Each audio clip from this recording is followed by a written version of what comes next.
Mega korupsi Pertamina and impor minyak, kenapa baru sekarang kebongkar? Teman-teman, kita bicara jujur aja. Kasus Pertamina yang baru-baru ini meledak, itu bukan sesuatu yang tiba-tiba. Bukan mendadak jatuh dari langit. Ini kasus lama, borok yang sudah bertahun-tahun dibiarkan menganga. Tapi, anehnya, kenapa baru sekarang mulai dibersihkan? Jangan kaget, sebelum kasus ini pecah, sudah ada orang-orang yang mendorong agar skandal macam begini nggak terjadi. Siapa mereka? Para Presiden Republik Indonesia dan Kejaksaan. Mari kita tarik ke belakang. Presiden Jokowi terang-terangan blak-blakan soal impor minyak. Dia bilang, kenapa kita doyan impor minyak? Kenapa sumur-sumur minyak kita dibiarkan? Kenapa kilang nggak dibangun? Intinya, dia tahu ada yang nggak beres. Dan benar saja, impor minyak kita itu nggak main-main. Kita impor sampai 700 hingga 800 ribu barel per hari. Per hari loh! Ini bukan angka kecil. Ini duit negara yang bocor terus-menerus. Tapi lucunya, kilang minyak nggak dibangun. Udah 30 tahun lebih kita nggak bangun satu kilang pun. Jokowi udah kasih sinyal sejak lama. Dia paham mafia migas ini kuat. Tapi apa yang terjadi? Seperti biasa, ada perlawanan. Ada yang pasang badan. Ada yang main belakang. Jokowi diganggu terus. Ada kasus papa minta saham. Ada tekanan dari oligarki migas. Ada kepentingan yang berusaha mempertahankan sistem bobrok ini. Tapi ini yang menarik.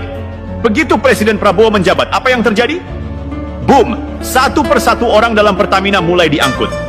Kejaksaan gercep, para petinggi Pertamina, subholding, bos-bos besar, satu persatu dijaring. Ini bukan main-main, ini sudah sistematis. Dan yang bikin kita makin yakin, jauh sebelum penangkapan-penangkapan ini, Presiden Prabowo sudah kasih kode keras. Bersihkan, kita harus benahi diri sebelum rakyat yang membersihkan kita. Lihat polanya teman-teman, Jokowi kasih sinyal, Prabowo eksekusi. Ini bukan kerja semalam, ini bukan kebetulan, ini keberlanjutan. Tapi, ya pasti ada yang nggak suka.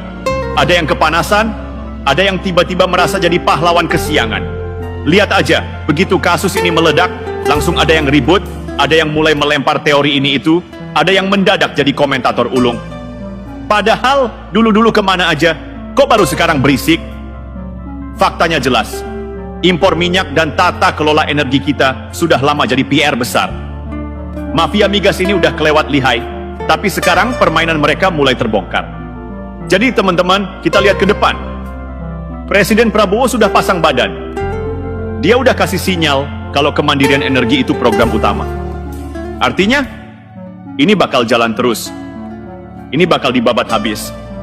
Dan kita semua harus dukung.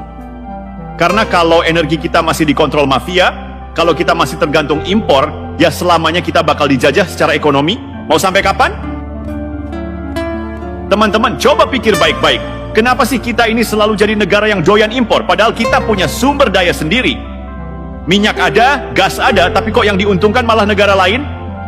Jawabannya jelas, ada yang menikmati. Bayangin, setiap hari kita impor 700 hingga 800 ribu barel minyak. Itu artinya duit triliunan rupiah keluar dari negeri ini. Lari ke siapa? Ya, ke negara-negara pengekspor minyak. Dan di dalam negeri, ada yang dapat komisi, ada yang dapat jatah, ada yang dapat bagian dari bisnis impor ini. Itulah sebabnya mereka nggak mau kilang kita dibangun. Itulah sebabnya sumur minyak kita dibiarkan.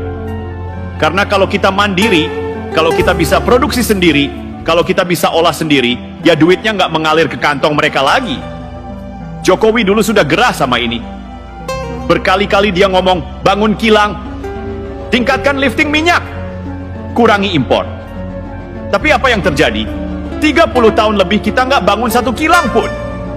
Kenapa? Karena ada mafia yang lebih suka kita terus impor. Kenapa? Karena ada yang menikmati sistem ini.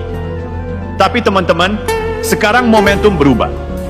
Presiden Prabowo nggak basa-basi. Begitu dia duduk, langsung dia sikat. Makanya, lihat kejaksaan sekarang. Baru 3 bulan Prabowo menjabat, para bos Pertamina satu persatu ditangkap. Dan ini menarik, Prabowo bilang, bersihkan.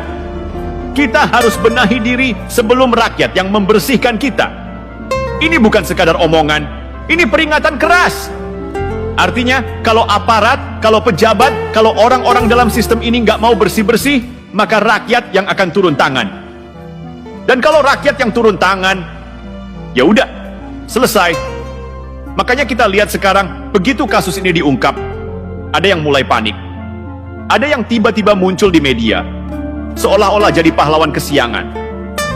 Ada yang sibuk berkomentar ini itu, padahal dulu waktu sistem ini bobrok, mereka diam aja.